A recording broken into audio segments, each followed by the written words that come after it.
বন্ধুরা তোমাদের কাছে 3 রকমের ভিন্ন স্বাদের শরবত শেয়ার করলাম।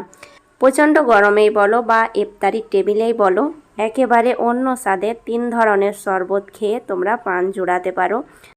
বন্ধুরা, শরবতের অনেক রকম ভিডিও তোমরা দেখে বাড়িতে বানিয়েছো, কিন্তু শরবতের স্বাদটা হয়তো ঠিকঠাক আসেনি।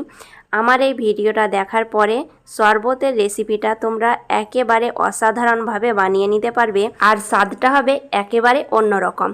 উপকরণগুলো সঠিক মাপে কতটুকু দিলে শরবতটা অসাধারণ হবে আজকের ভিডিওতে দেখাবো। অনেক বন্ধু আছো মন চাইলেও সর্দি কাশির জন্য শরবত খেতে চাও না, জলের সঙ্গে চিনি মিশিয়ে যে শরবতটা বানাও বন্ধুরা, সেইভাবে না বানিয়ে যে পদ্ধতিতে আমি শরবতটা বানাবো সেই পদ্ধতিতে বানিয়ে খেলে তোমাদের আর গলা ব্যথা, সর্দি কাশি এগুলো আর হবে না। চলো দেখে নেওয়া যাক রেসিপিটি।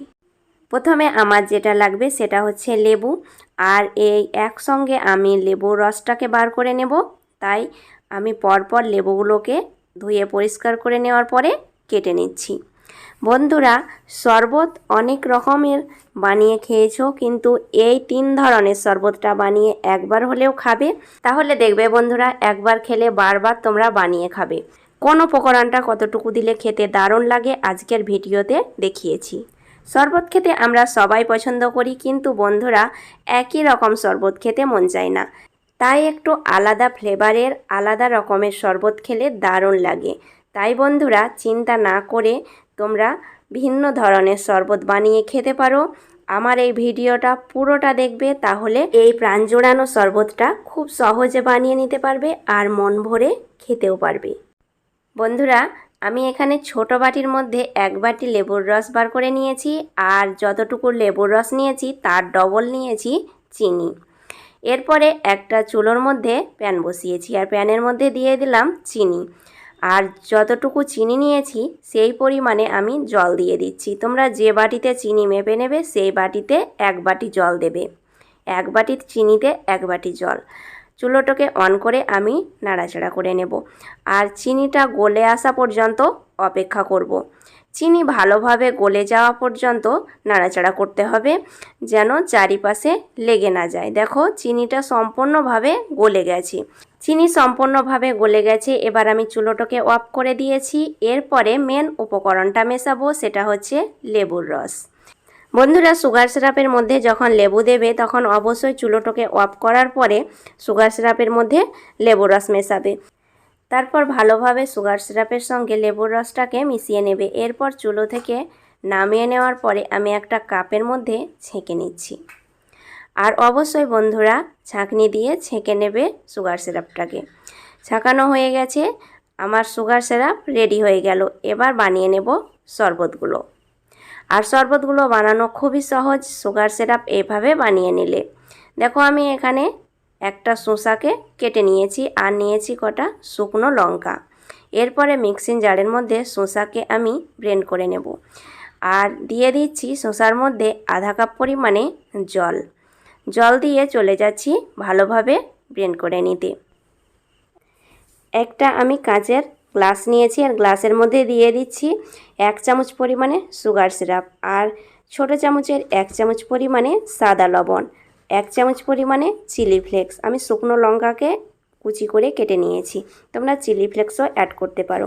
আর দিয়ে দিলাম কিছু পরিমাণে বরফ কুচি। এরপরে শসার রসটাকে আমি ভালোভাবে ছাঁকনি দিয়ে ছেঁকে নিচ্ছি। একটু প্রেস করলে রসটা ভালোভাবে পেয়ে যাবে। আর দিয়ে দিলাম কিছু পরিমাণে ঠান্ডা জল দিয়ে ভালোভাবে চামচ দিয়ে নাড়াচাড়া করে নেব। রেডি হয়ে গেল প্রাণ ঠান্ডা করা চিলি ফ্লেক্সের শসার শরবত। এই শরবতটা প্রচণ্ড গরমে 1 গ্লাস পান করলে প্রাণটা জুড়িয়ে যায়। রেখে দিচ্ছি সাইডে। বাকি শরবতটা আমি বানিয়ে নেব। তার জন্য এখানে নিয়েছি কিছু পরিমাণে পুদিনা পাতা, আর এখানে নিয়েছি 1 টুকরো আদা কুচি করে। এরপরে হামন্দির সাথে আমি আদা ও পুদিনা পাতাটাকে একটু থেঁতো করে নেব। বন্ধুরা, থেঁতো করার জন্য আমার এখানে লাগবে আধা চামচ বিট লবণ আর আধা চামচ সাদা লবণ। একটু বাড়ি মারলে খুব সুন্দরভাবে থেঁতো হয়ে যাবে। বন্ধুরা, তোমরা মিক্সিং জারেও এটা ব্লেন্ড করে নিতে পারো, কিন্তু একটু হালকা প্রেস করলেই একেবারে থেঁতো হয়ে যায়। বন্ধুরা, আদা দিয়ে পুদিনা পাতা শরবতটা তোমরা 1 গ্লাস পান করলে তোমাদের গ্যাস অম্বল আর হবে না। প্রচণ্ড গরমে প্রাণ জুড়িয়ে নিতে পারো 1 গ্লাস খেয়ে। একটা গ্লাসের মধ্যে দিয়ে দিলাম পুদিনা পাতা ও আদা থেঁতো, আর দিয়ে দিলাম কিছু বরফ, আর নিয়েছি আধা চামচ পরিমাণে বিট লবণ, আর আধা চামচ পরিমাণে ভাজা জিরে গুঁড়ো। জিরে গুঁড়োটা অবশ্যই দেবে, ফ্লেভারটা একেবারে অন্যরকম হয়ে যায়। আর দিয়ে দিলাম 1 চামচ পরিমাণে সুগার সিরাপ। কিছু পরিমাণে ঠান্ডা জল দিয়ে দিচ্ছি। রেডি হয়ে গেল পুদিনা পাতার শরবত। বন্ধুরা, এই শরবতটা ইফতারি টেবিলে বলো বা প্রচণ্ড গরমে বলো 1 গ্লাস পান করলে মন প্রাণ একেবারে জুড়িয়ে যায়, আর এটা খেলে পেটের সমস্যা আর থাকবে না। সবশেষে প্রাণ জুড়ানো অরেঞ্জ ফ্লেভারের শরবতটা বানিয়ে নেব। এই শরবতটা বন্ধুরা ছোট বড় সবাই পছন্দ করবে, আমার খুবই প্রিয়। একটা ছোট সাইজের কমলা লেবু নিয়েছি, আর দিয়ে দিলাম আধা কাপ পরিমাণে জল। ভালোভাবে ব্লেন্ড করে নেব। খুব সহজে এই শরবতটা বানিয়ে নিতে পারবে বন্ধুরা। একটা গ্লাস নিয়েছি, আর গ্লাসের মধ্যে দিয়ে দিচ্ছি 1 চামচ পরিমাণে সুগার সিরাপ।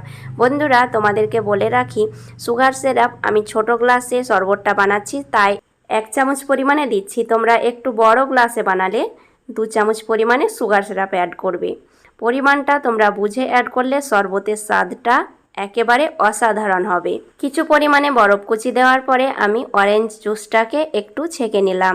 সামান্য পরিমাণে কিছু ঠান্ডা জল দিয়ে দিলাম। রেডি হয়ে গেল অরেঞ্জ ফ্লেভারের শরবত। এই শরবতটা খেতে অসাধারণ হয় বন্ধুরা।